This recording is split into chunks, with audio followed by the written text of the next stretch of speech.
What is up, my Squirtleites? It is I, your king, welcoming you back to more Let's Play Destiny. In the last episode, we finished off the last of the Nightmare Hunts with Zydron, the Gate Lord. And with all of that done, we have a few more tokens and trinkets that we need to go get around the moon. The Arathir's Horned Wreath, Fangs of Shungrath, and also the Bound Manacle. So this one's in the Gatehouse, this one is in the World's Grave, and this is in the Catacombs. So we got to go all over the Hellmouth to find all of these, which is some are more difficult than others. So the Catacombs, we know where that is. We also know where the World's Grave is, but the Gatehouse, that's going to be a little bit more difficult to do. Now, you'll also notice that there is an icon above Eris because we do have more questing to be done. We got more memories of her fire team members to take care of.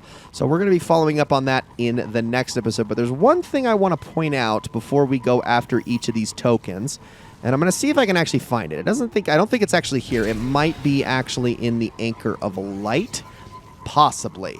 There is a specific set of patrols that you actually are going to want to do for additional bits of story and lore information if you are interested. And I feel like it's necessary to point these out because otherwise people will very easily miss this kind of stuff if they're not paying attention. So, there are a specific type of scanning patrol mission that can only be gotten not from the nightmares themselves, but actually from Toland. And if you notice, when I come over to this one, there is Toland floating right about here. Let me also get some fusion rifle kills so I can continue to work on that one.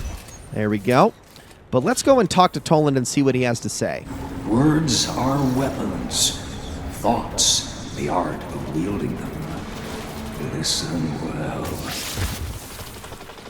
All right, so we're going to go and track down Toland as fast as we can. He seems to be up here on top of this cylindrical structure, which, if you remember, in Destiny 1 was fully upright, but it has since fallen over.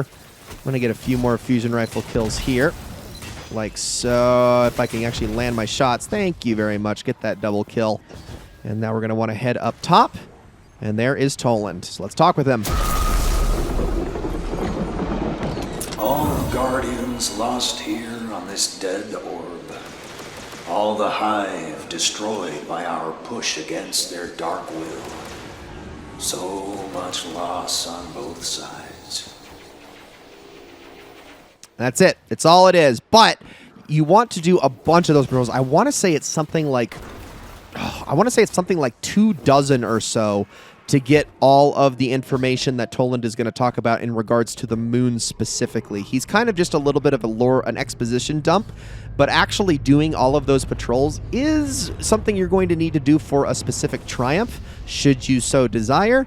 I do not, but I figured that that was worth showing at the very least so that people know that they're there, because patrols tend to just be these innocuous sort of side activities that you can do while accomplishing other tasks.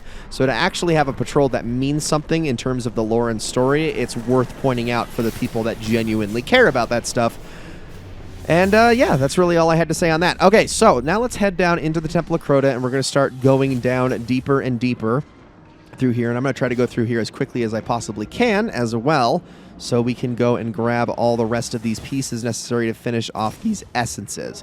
Now, it's nice that a few of these essences don't require us to complete a certain amount of activities, quote unquote. We just have to get a certain number of kills and then to have the part. And once you have the weapon part, you're good to go. You can start farming these essences like no other, just doing the bare and basic objectives after the fact. So let's just keep going through. I am going to want to use a super at one point because I think I was at like 94% or something like that on one of the essences.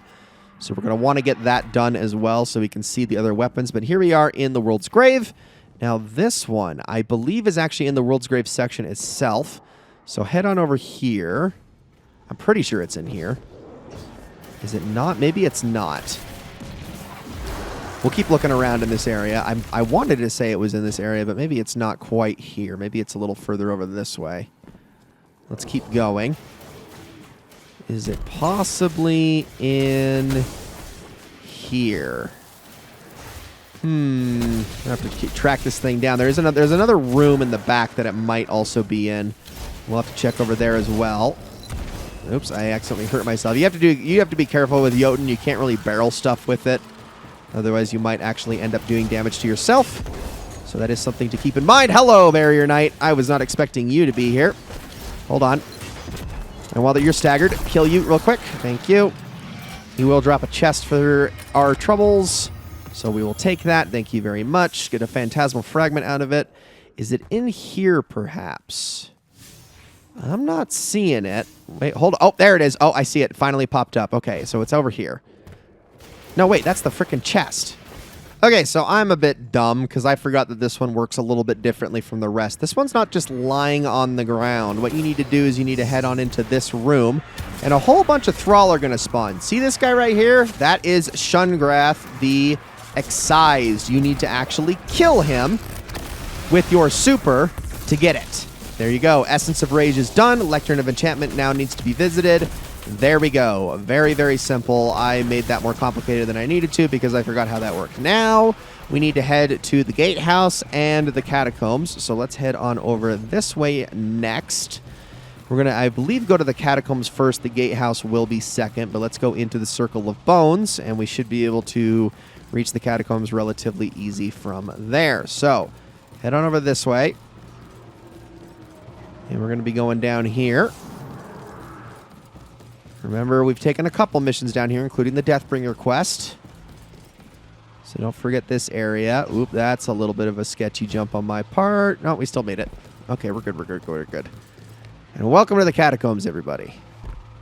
All right, so this one's going to take a little bit more hunting as well. I think this one also requires us to kill an enemy. I could be wrong on this one in particular. But we're going to keep searching until something pops up as we go. We got this wizard. Oh, there we go. Malura the Fated. Well, let's kill you. And there we go. Arathar's Horned Wreath and Essence of Servitude is now done. So now we can head back on up. And all that remains is the one in the gatehouse, the Bound Manacle.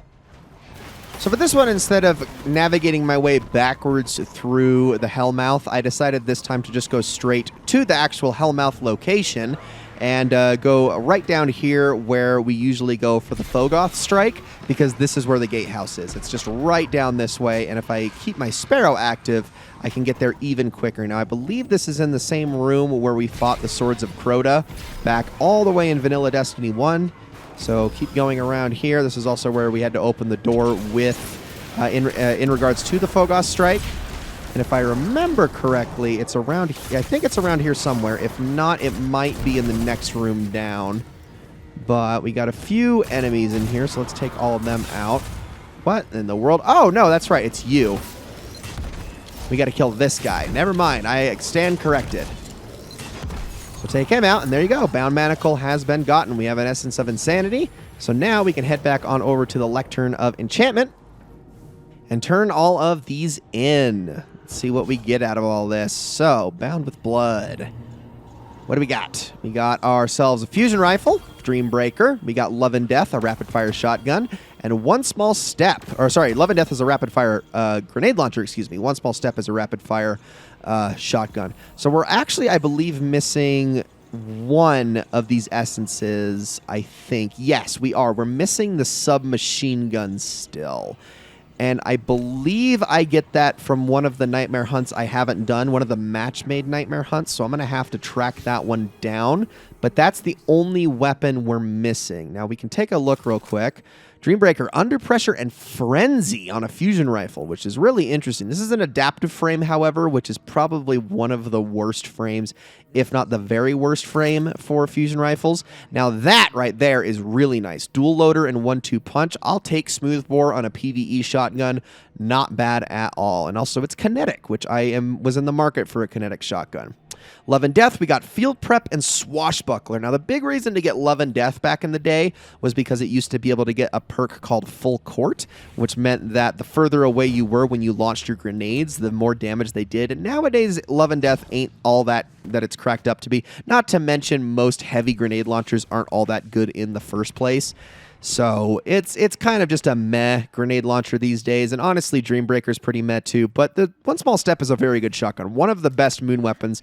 If I were to pick between all of the moon weapons, I would have to go with the submachine gun that we don't have yet, the shotgun, and probably the sniper rifle as my favorites. Maybe the machine gun. The machine gun is just as far as machine guns go, it's really good, but machine guns in general are just kind of mess. So in that regard, it's okay, but that's really it. I would never really bother with the hand cannon or with the grenade launcher or the fusion rifle, unfortunately. They're all just kind of underwhelming. Guys, that's going to be it for this episode of Let's Play Destiny. Thank you all so very much for watching. In the next episode, we are going to talk to Eris once again. We're going to learn about another memory of one of her fire team members and help her overcome her dealings with all of the regret that she has due to her foray in the nightmare that was the Crota's End raid. Thank you all so much for watching. I hope you enjoyed this episode very, very much, and I will see you all in the next one.